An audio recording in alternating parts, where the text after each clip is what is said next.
قل إن كنتم تحبون الله فاتبعوني يحببكم الله ويغفر لكم ذنوبكم والله غفور رحيم۔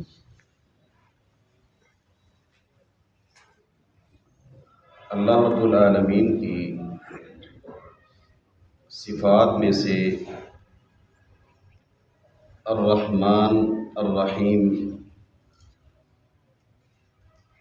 جو بہت زیادہ رحم کرنے والا، بہت زیادہ مہربان ہے،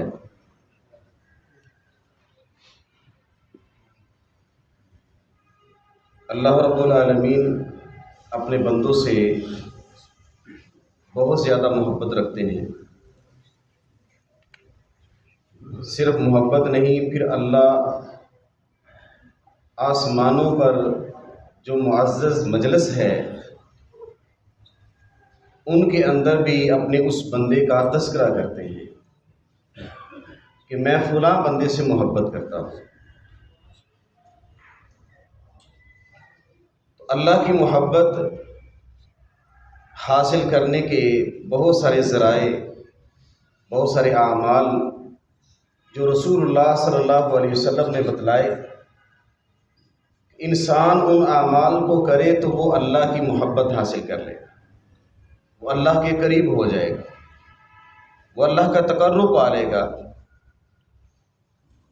دنیا کے اندر انسان بھی جس طرح محبت کرتا ہے، اپنی اولاد کے ساتھ بہت زیادہ محبت ہوتی ہے، گھر والوں کے ساتھ محبت ہے، تو اولاد سے اس قدر محبت ہوتی ہے انسان کی کہ اگر اس کو کوئی تکلیف پہنچتی ہے نا تو اس سے برداشت نہیں ہوتی۔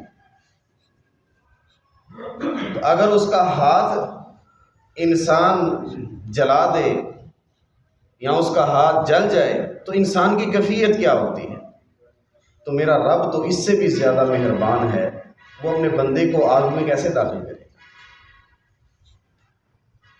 تو اللہ رب العالمین بھی بندوں سے محبت کرتا ہے۔ ایک تو ہے تم محبت کرتے ہو اپنے رب کے ساتھ، ایک ہے اللہ تم سے محبت کرے۔ جبرائیل علیہ السلام جب رسول اللہ صلی اللہ علیہ وسلم کے پاس آئے، حدیث جبریل مشہور ہے، تو پوچھا احسان کیا ہے؟ مل احسان، احسان کیا ہے؟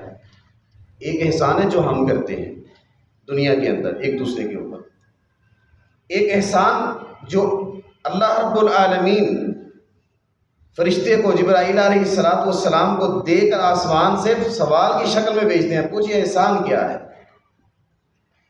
تو اللہ کے نبی صلی اللہ علیہ وسلم کو فرمایا گیا احسان کہ ان تعبد اللہ، کہ تم اپنے اللہ کی عبادت اس طرح کرو، کس طرح کرنی ہے؟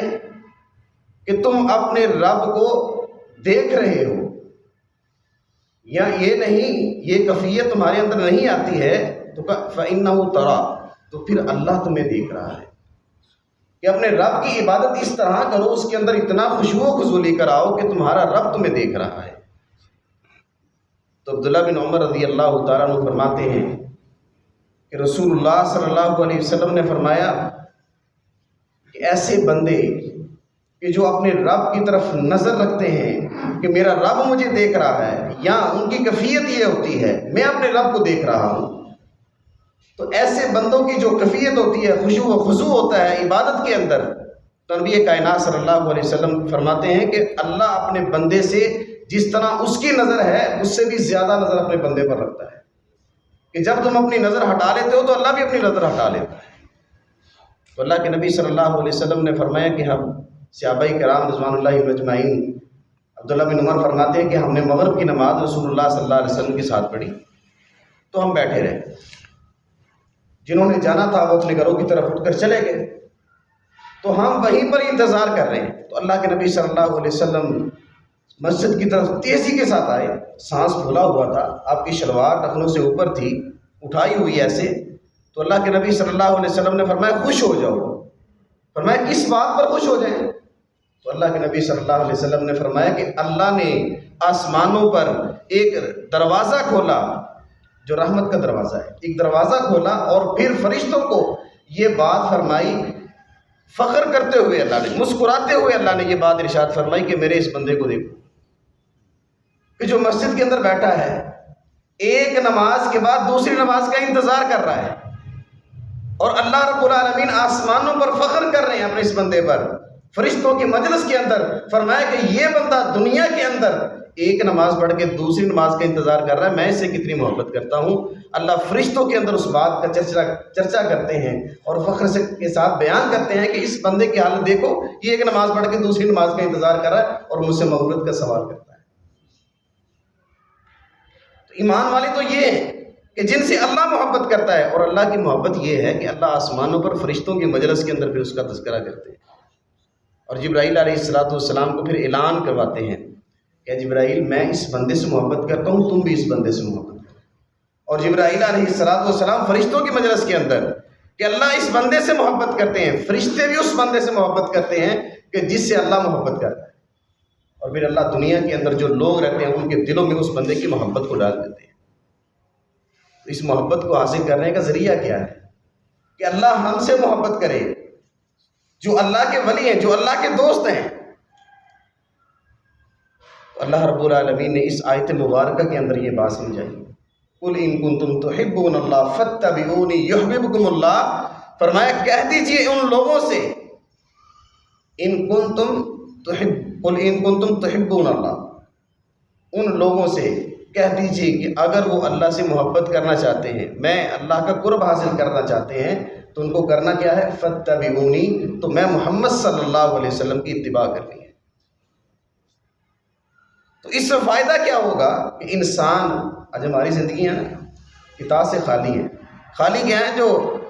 جو خالی ہے نا، وہ اس طرح خالی ہے کہ ہم زبان سے اقرار کر رہے ہیں، زبان سے نعرے لگا رہے ہیں کہ محبت رسول میں جان موت بھی قبول ہے، یا نعرے لگا کر ہم محبت ثابت کر رہے ہیں۔ یہ محبت ثابت کرنا نہیں ہے، اللہ کو اس بات کی ضرورت نہیں ہے۔ تو اللہ تو اطاعت دیکھنا چاہتا ہے، اتباع دیکھنا چاہتا ہے۔ تو فرمایا کہ اگر کوئی تمہاری اتباع کرے گا، فرما برداری کرے گا، اطاعت والی زندگی گزارے گا، تو اس کا فائدہ کیا ہوگا اس کو؟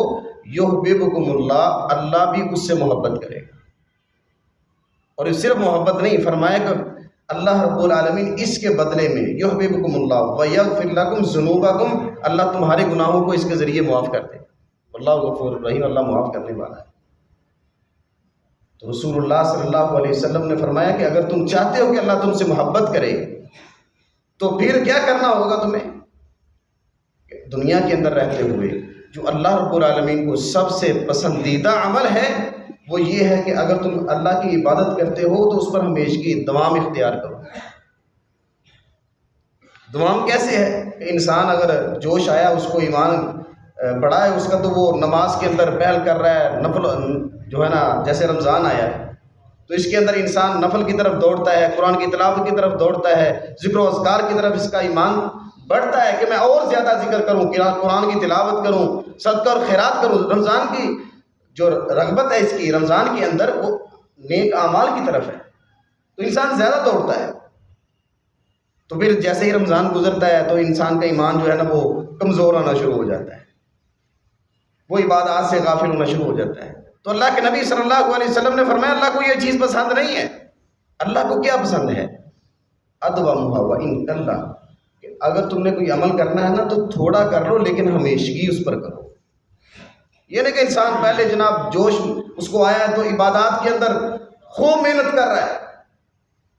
ایک مثال ہے دنیا کے اندر، انسان کہتا ہے جی اب میں نے نشہ کرنا شروع کیا، عادت ہو گئی ہے اس کی، اب گزارا نہیں ہوتا، تو 30 روزے تم گزارتے ہو، نماز ادا کرتے ہو، نماز کی عادت تو نہیں پڑتی انسان۔ تو فرمایا کہ ادومھا وان قل، اگر کوئی عبادت کرنی ہے تو ہمیشگی کرنی ہے، چاہے تھوڑی کیوں نہ ہو، یہی اللہ کو پسند ہے۔ دنیا سے بے رغبتی ہو۔ رسول اللہ صلی اللہ علیہ وسلم نے آج ہماری دنیا کے اندر جس چیز کی طرف رغبت زیادہ ہے وہ مال ہے، اولاد ہے، جس سے زیادہ محبت ہے انسان، اس چیز کی طرف انسان کی بہت زیادہ رغبت۔ تو ایک صحابی اللہ کے نبی صلی اللہ علیہ وسلم کے پاس آئے، آ کر کہنے لگے کہ اللہ کے نبی صلی اللہ علیہ وسلم مجھے کوئی ایسا عمل بتلائیں کہ جس کے اوپر میں عمل کروں اور اس پر میں ہمیشگی اختیار کروں اور وہ میرے لیے کافی ہو جائے۔ تو نبی کائنات صلی اللہ علیہ وسلم نے فرمایا جو عمل بتلایا ہے وہ آج ہمیں وہ کرنے کی ضرورت ہے۔ نبی کائنات صلی اللہ علیہ وسلم نے فرمایا عمل کر ہمیشگی برا کر، چاہے تھوڑا کیوں نہ ہو۔ اور جو دنیا کے پاس جو چیزیں مال و متاع ہے اس سے بے رغبتی اختیار کر لے، اس سے کوئی تعلق نہیں ہے۔ جب تیرے اندر یہ چیز پیدا ہو جائے گی، دنیا تجھ سے محبت کرے گی۔ جب میں لوگوں کے پیچھے دوڑتا ہوں نا، اس کے پاس مال ہے، میں اس کے پیچھے چلوں گا تو مجھے مال ملے گا، دنیا کا فائدہ حاصل ہو جائے گا، چل رہا ہے نظام چلنے دے، ایسا نہیں۔ انسان دنیا کے پیچھے دوڑ رہا ہے تو رسول اللہ صلی اللہ علیہ وسلم نے فرمایا پھر اللہ اس کے لیے دنیا کھول دیتا ہے، اللہ اس کے ہاتھوں کو دنیا سے بھر دیتا ہے، تو اللہ اس کو اپنے ذکر سے ہی غافل کر دیتا ہے، اس کے ہاتھ دنیا کے لیے مشغول ہو جاتے ہیں۔ اور جس نے اللہ رب العالمین کی طرف ہجرت کی، آخرت کی فکر کی، اللہ اس کو دنیا بھی دے دیتا ہے، اس کو آخرت بھی دے دیتا ہے، اس کی آخرت بھی بہتر ہو جاتی ہے۔ تو انسان دنیا کے پیچھے دوڑنا لگائے کہ جب تم اس سے بے رغبتی اختیار کرو گے، تعلق نہیں رکھو گے، اس کی لالچ تمہارے اندر نہیں آئے گی، اپنے رب کو منانے کی لالچ ہوگی، تو پھر اللہ تمہیں دنیا بھی دے دے گا، پھر دنیا تمہارے پیچھے پیچھے ہوگی، تم آگے آگے دوڑو گے۔ یہ مال، یہ سب کچھ، یہ یہیں پر رہ جانا، انسان ختم ہو جانا ہے۔ تو انسان کے پاس جو رہنا ہے وہ اس کے اعمال ہیں۔ رسول اللہ صلی اللہ علیہ وسلم نے فرمایا کہ ایک بندہ زمانے کے اندر جس کی کوئی قدر نہیں، لوگ اس کو کچھ نہیں سمجھتے ہیں، اس کی بات بھی کوئی قدر نہیں کرتا، فرمایا کہ وہ اللہ کے ہاں اتنا محبوب ہوتا ہے، اللہ کو اتنا پسند ہوتا ہے، اگر اللہ اس پر، وہ اپنے رب پر کوئی قسم ڈال دیتا ہے تو اللہ اس کی قسم کو پورا کر دیتا ہے۔ دنیا کے اندر کوئی حیثیت نہیں ہے اس کی، لیکن وہ اپنے رب کا فرمانبردار ہے، احکامات کو ماننے والا ہے، وہ جو اللہ نے حدود مقرر کی ہیں اس کے اندر رہتے ہوئے اطاعت والی زندگی گزارتا ہے، تو اللہ رب العالمین کو ایسے شخص سے محبت ہے، ایسے انسانوں سے، ایسے بندوں سے اللہ محبت رکھتا ہے، فرشتے بھی اس سے محبت رکھتے ہیں، اور دنیا کے اندر لوگ بھی اس سے محبت کرتے ہیں۔ اللہ رب العالمین ہمیں صحیح معنوں کے اندر قرآن و حدیث کو سمجھ کر اس پر عمل کرانے کی توفیق عطا فرمائے، اور نہ توفیق الا باللہ۔